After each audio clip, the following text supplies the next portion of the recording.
3,000 ships a month. That was normal. That was the number of vessels threading through a 24-mile gap between Iran and Oman, carrying a fifth of the world's entire oil supply to every continent on Earth. In the month of March 2026, that number was 154.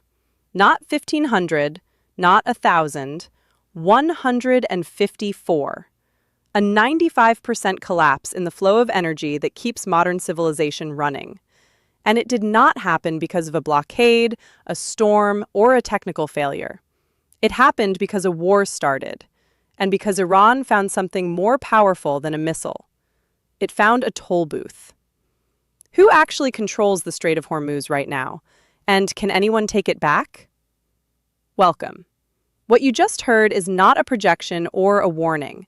It is the current documented reality of one of the most consequential maritime crises in modern history. 9 weeks into the war in Iran, the Strait of Hormuz, the narrow channel through which 1/5 of the planet's oil passes every single day, has been functionally seized.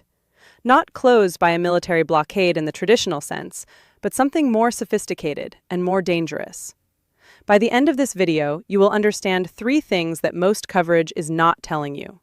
First, you will understand exactly how Iran restructured the strait's shipping lanes to route vessels through its own territorial waters, effectively converting a global commons into a toll road it controls and profits from. Second, you will understand the documented split between Iran's foreign minister and the Islamic Revolutionary Guard Corps that occurred in the 48 hours after the April 8th ceasefire, and why that split may be the most important signal about where this war is heading. Third, you will understand what the data from Kpler and Vortexa, 2 of the world's leading maritime analytics firms, actually projects will happen to global oil markets if this situation is not resolved. The numbers are worse than the headlines suggest. We cover stories like this before anyone else. Subscribe now and hit the bell so you never miss a breaking update. Here is what is actually happening, and why it matters to every person on Earth who fills a gas tank, heats a home, or pays an electricity bill. The CNN report published on April 29, 2026, draws on shipping data from Kpler and Lloyd's List Intelligence to present the most comprehensive picture yet of what the Strait of Hormuz looks like 9 weeks into the war. Before the United States and Israel launched strikes on Iran in late February 2026, approximately 3,000 vessels passed through the strait each month. Oil tankers alone were carrying an estimated 15 million barrels per day of crude and refined petroleum products, figures documented by Kpler, a leading maritime data firm. That volume represented roughly 1/5 of total global oil trade, moving through a passage barely 24 miles wide at its narrowest point.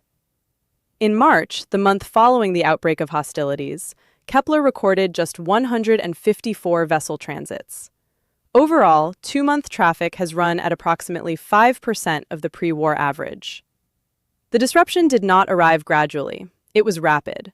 Dimitris Ampatzidis, Maritime Risk and Compliance Manager at Kpler, described it as both rapid and unprecedented. More vessels are leaving the Persian Gulf than entering, signaling that global shipping operators are making a deliberate, ongoing decision to reroute rather than risk the corridor. The April 8th ceasefire appeared briefly to offer relief. Iranian Foreign Minister Abbas Araghchi publicly stated that safe passage through the strait would be possible through coordination with Iranian authorities. That statement lasted approximately 1 day. On April 9th, the IRGC announced it had halted traffic again, citing an alleged Israeli ceasefire violation in Lebanon. By April 13th, the United States had announced a naval blockade on ships entering or exiting Iranian ports and coastal areas. U.S. Central Command reported that at least 38 vessels had been directed to turn around or return to Iranian ports since the blockade began. 2 separate control mechanisms are now operating simultaneously on the same waterway. That is where we are. To understand why this crisis is so structurally dangerous, you need to understand what the Strait of Hormuz actually is, and why no one has ever managed to replace it. The strait sits between Iran to the north and Oman to the south. At its narrowest point, it is 24 miles wide, but the navigable shipping lanes within that corridor are far narrower. 2 lanes of roughly 2 miles each, separated by a 2-mile buffer zone. That is an extraordinarily tight passage for the volume of traffic it carries. The countries that depend on oil exports through the strait include Saudi Arabia, the UAE, Kuwait, Iraq, and Qatar. These are not minor suppliers. They represent the core of OPEC's production capacity. For decades, the strategic logic of Western engagement in the Persian Gulf, including the U.S. Fifth Fleet's permanent basing in Bahrain, has rested on one foundational premise: the strait stays open. Iran has known this for decades. It has developed an elaborate doctrine around Hormuz, a combination of anti-ship missiles on the Iranian coast, fast attack boat swarms operated by the IRGC Navy, naval mines, and submarine capability, specifically designed to threaten the corridor without requiring Iran to match Western naval power ship for ship. It does not need to win a naval battle. It just needs to make the strait too dangerous and too costly to transit. Iran has threatened to close the strait at multiple flashpoints: during the Reagan-era tanker war of the 1980s, after the U.S. nuclear deal withdrawal in 2018, and repeatedly across the confrontations that followed. What kept those threats in check was a combination of deterrence and economic self-interest, since Iran's own oil exports also moved through Hormuz. That calculus changed in late February 2026, when U.S. and Israeli strikes destroyed significant portions of Iran's nuclear and military infrastructure. Iran's ability to export its own oil became secondary to its need to demonstrate that it could impose costs on anyone who attacked it.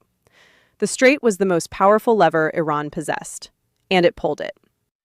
What makes the current situation different from every prior Hormuz crisis is that Iran is not simply threatening to close the waterway. It is operating it, on its own terms, through its own designated corridors, for its own financial benefit.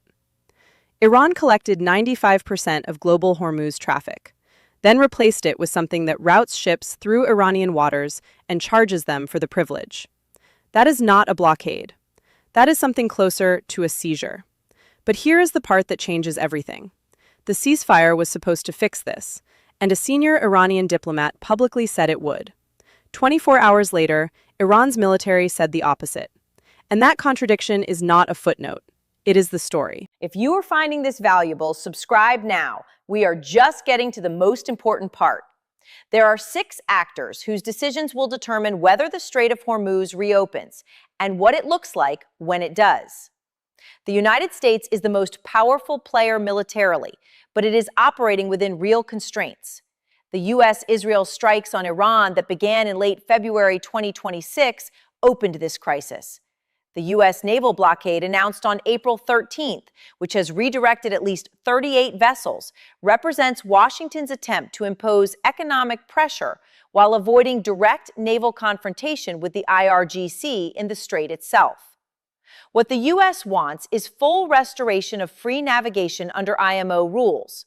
What it risks is a prolonged standoff that slowly transfers de facto control of the strait to Tehran. Israel's position is tied directly to the ceasefire's collapse. The IRGC cited an Israeli action in Lebanon as the trigger for reimposing shipping restrictions on April 9th. Israel has not confirmed what it did or did not do in Lebanon on that date. That ambiguity is significant, and we will return to it. The Islamic Revolutionary Guard Corps is the operational authority on the water, not Iran's conventional navy, not its diplomatic corps, the IRGC. This distinction matters enormously. The IRGC published new transit maps, designated a danger zone in the former IMO corridor, and is directing vessel traffic through Iranian territorial waters. It is also generating revenue. Iranian state media has reported on plans to collect transit fees from vessels seeking passage. The IRGC is not a bureaucratic agency.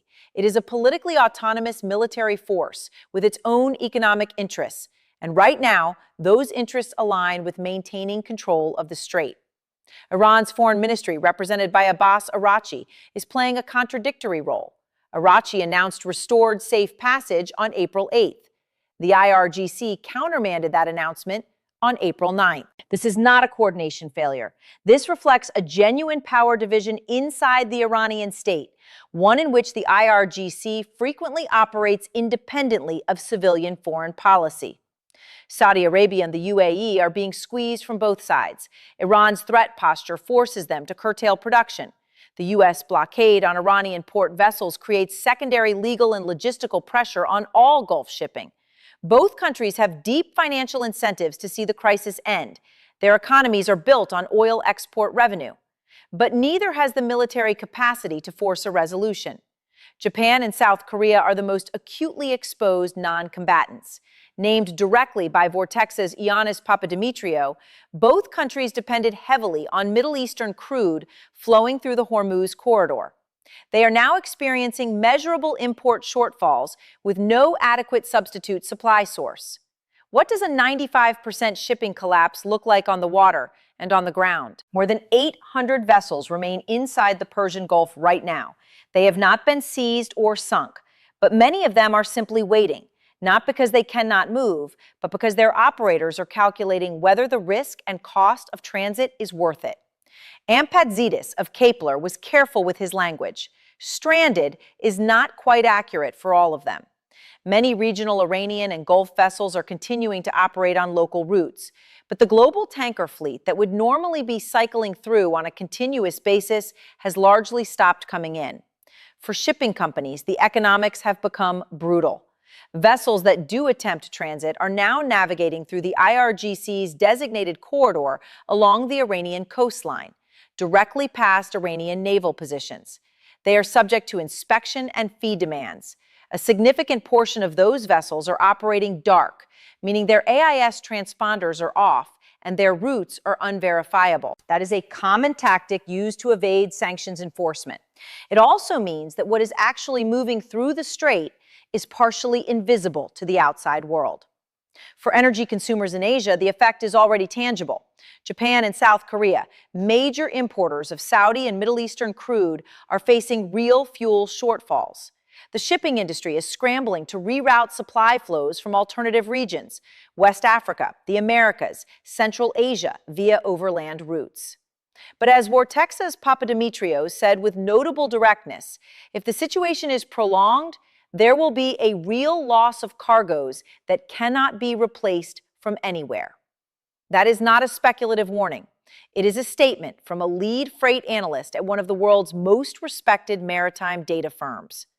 The global oil supply system has limited spare capacity. It was not designed to reroute 15 million barrels per day on short notice. You now know what happened, how long it has been building, who is pulling the levers, and what ordinary people in Japan, South Korea, and across the Gulf region are experiencing right now. But there is a question we opened with that we have not yet fully answered. Can the U.S. naval blockade break Iran's grip on the strait? Because the data and the timeline of what happened in the 48 hours after the ceasefire suggests that Iran may have already won the more important battle. Not a military battle, a legal and operational one. The global response to the Hormuz crisis has been split along lines that reveal exactly where the post-2022 world order actually stands. The United States has been the most publicly aggressive respondent.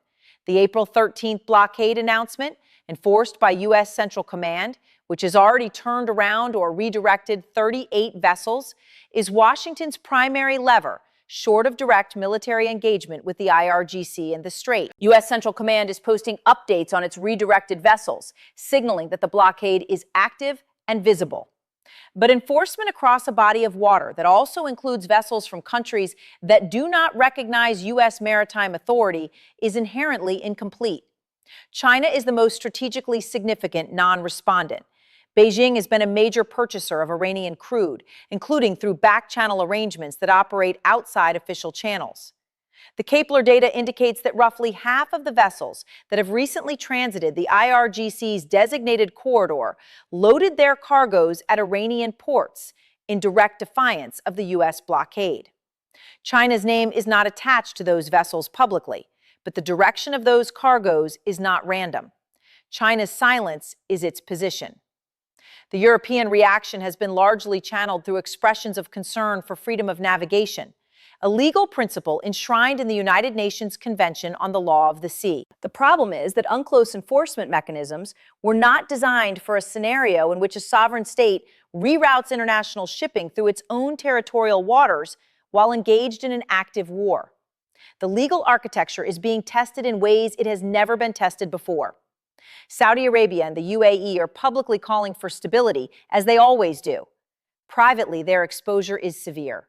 Their ports, which normally carry far higher traffic than Iranian ports, are operating at reduced capacity as global operators avoid the region. Their economies are absorbing a shock that their oil revenues cannot easily absorb if production cuts deepen.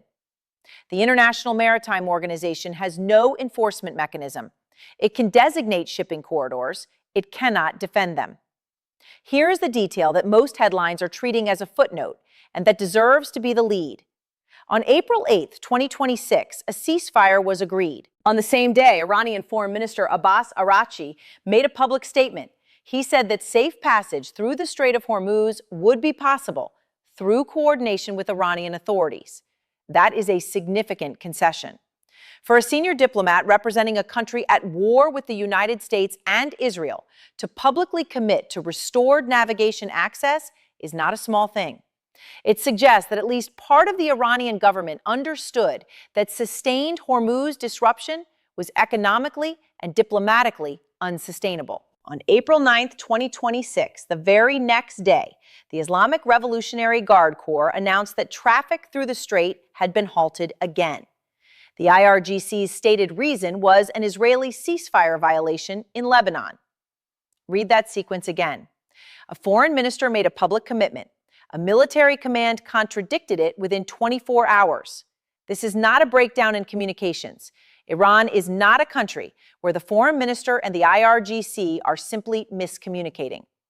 The IRGC is constitutionally accountable to the supreme leader, not to the president, not to the foreign minister, and not to the diplomatic corps. When the IRGC acts, it acts with the authority of Supreme Leader Ali Khamenei's office, or at minimum, it acts without that office constraining it. What this sequence reveals is that Iran's civilian diplomatic apparatus does not control Iran's military posture on the strait. Araghchi's commitment on April 8th may have been genuine, but it was irrelevant. This matters enormously for anyone thinking about how this crisis ends. Every diplomatic pathway to reopening Hormuz runs through the foreign ministry and the presidency. But the entity that controls the water is the IRGC. If those two tracks are not aligned, and the April 8-9 sequence suggests they are not, then any negotiated settlement faces a structural obstacle that does not show up in press releases or diplomatic communiques. We have now established something precise and troubling. The entity that made the diplomatic commitment to restore safe passage is not the entity controlling the strait. The entity controlling the strait, the IRGC, is collecting fees, running its own shipping corridors, and overriding its own government's foreign minister. Now we need to talk about what happens next, because the scenarios that maritime analysts, energy economists, and military strategists are modeling right now are not abstract. They are specific. And the worst of them does not end at the Persian Gulf. The most direct economic consequence is already documented. 15 million barrels per day of oil and petroleum product exports previously flowed through the strait. At 5% of pre-war transit volume, that flow has dropped by approximately 14.25 million barrels per day. There is no single alternative route or source that replaces that volume. Saudi Arabia has pipeline capacity, the East-West pipeline connecting the Gulf Coast to Yanbu on the Red Sea, but it operates at well under full capacity and cannot absorb anything close to the full Hormuz volume. The UAE has the Abu Dhabi crude oil pipeline to Fujairah, bypassing the strait, with a capacity of approximately 1.5 million barrels per day. Important, but fractional. The geopolitical stakes are layered. The United States is now running a naval blockade against Iranian ports while simultaneously engaged in a war that began with airstrikes on Iranian soil. If a U.S. naval vessel and an IRGC fast attack craft come into direct confrontation in or near the strait, a realistic possibility given the current density of IRGC activity in the corridor, the escalation path is not theoretical.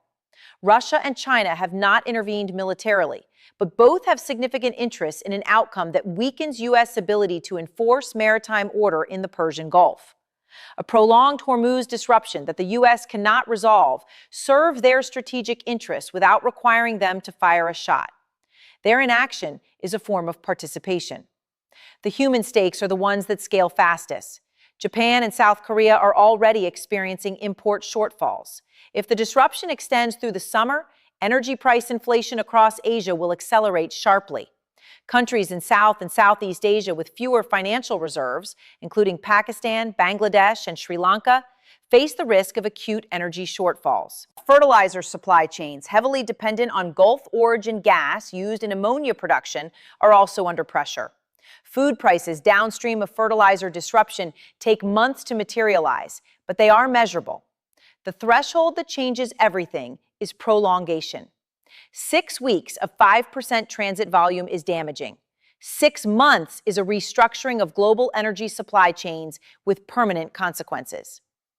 The maritime and energy analytics community has been specific in a way that public commentary has not always reflected. Dimitris Ampatzidis of Kpler, whose firm is tracking every vessel movement through the strait, described the disruption as both rapid and unprecedented. He noted that the official IMO shipping lane has been almost entirely abandoned. Most vessels now use the IRGC's designated corridor along the Iranian coastline. A significant share of traffic remains dark, outside any verifiable corridor. His assessment implies that the U.S. blockade is having a real effect on declared traffic, but that undeclared or dark vessel movement is continuing in ways that are difficult to monitor or enforce. Ioannis Papadimitriou, lead freight analyst at Vortexa, identified Japan and South Korea as the most acutely exposed importers. His most significant statement was forward-looking. He warned that if the situation is prolonged, there will be a real loss of cargoes that cannot be replaced from anywhere. That is a supply-side ceiling, not a theoretical upper bound, but a documented analytical judgment that the global shipping system does not have the rerouting capacity to make up for sustained Hormuz disruption of this magnitude. The International Energy Agency has historically maintained that combined strategic petroleum reserve releases by member nations can cushion supply shocks of up to several months.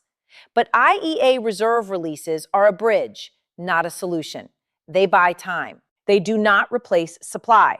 The U.S. Naval Institute and academic military analysts studying IRGC doctrine have long emphasized that Iran's Hormuz strategy was designed specifically to impose costs without triggering a conventional naval battle. The IRGC's current posture, channeling traffic through its territorial waters, charging fees, maintaining the appearance of functional navigation while extracting strategic and economic concessions, is consistent with that doctrine. It is a coercive control strategy, not a closure strategy.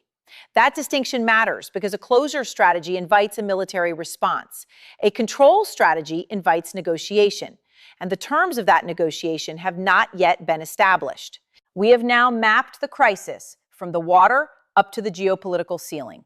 You know what collapsed, how fast, who is controlling it, and why the diplomatic pathway is more complicated than anyone in a position of authority is currently saying publicly. There is one question left, the one we opened with. Can Iran's control of the strait be broken? And what does the world look like while we wait to find out?